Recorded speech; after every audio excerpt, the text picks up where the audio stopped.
Patrick Gagné en judo qui a mérité une bourse d'excellence académique aujourd'hui de l'entreprise Alcoa Canada. Donc, dans un premier temps, tu reçois aujourd'hui une 5e bourse de la Fondation, mais c'est une première de 4 000 $ de l'entreprise Alcoa Canada qui est présente dans ta ville d'origine, à Baie-Comeau. Qu'est-ce que ça représente pour toi d'être appuyé par cette entreprise? Alcoa, c'est vraiment une grande entreprise à Baie-Comeau. La ville tourne autour de ça. J'ai déjà essayé de me faire commanditer par Alcoa à plusieurs reprises, mais ça n'a pas fonctionné. Donc, c'est un peu ironique d'avoir la bourse Alcoa aujourd'hui. Puis, qu'est-ce que ça représente? 4 000 $, c'est pas compliqué. C'est 2 tournées en Europe presque. Puis, ça m'aide vraiment pour améliorer, aller faire des camps d'entraînement puis m'améliorer au niveau de mon judo. Ma dernière saison, ça a très bien été parce que moi, je revenais d'une blessure au genou.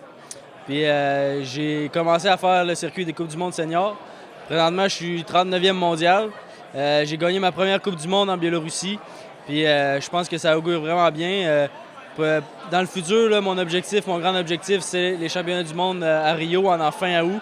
Donc là, la préparation, c'est axé là-dessus. On va faire beaucoup plus de cas d'entraînement que de compétition pour augmenter le volume de combat puis donner le plus de chances possible aux championnats du monde. Moi, j'ai toujours voulu être policier, mais à cause du judo, une technique, c'était plus compliqué à faire. Donc, je suis allé pour le bac. Je vais peut-être devoir faire technique policière après, je sais pas, je vais voir.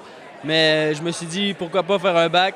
Avec le judo, les études sont payées, donc je vais me donner le plus de bagages possible pour, rendu dans la police, pouvoir monter les échelons plus vite après. Puis, dans le fond, pour avoir le plus de bagages et d'expérience pour être le meilleur policier que je peux. C'est pas compliqué, il faut apporter des livres, en voyage puis étudier. Moi, ce que je me dis quand je pars en voyage, c'est faire au moins 1 heure par jour. Donc, si je suis pas 3 jours à rien faire, il faut que j'en fasse 3. Donc, ça arrive que j'en saute, mais c'est moins pire faire 1 heure par jour à chaque jour que 5 heures en une journée.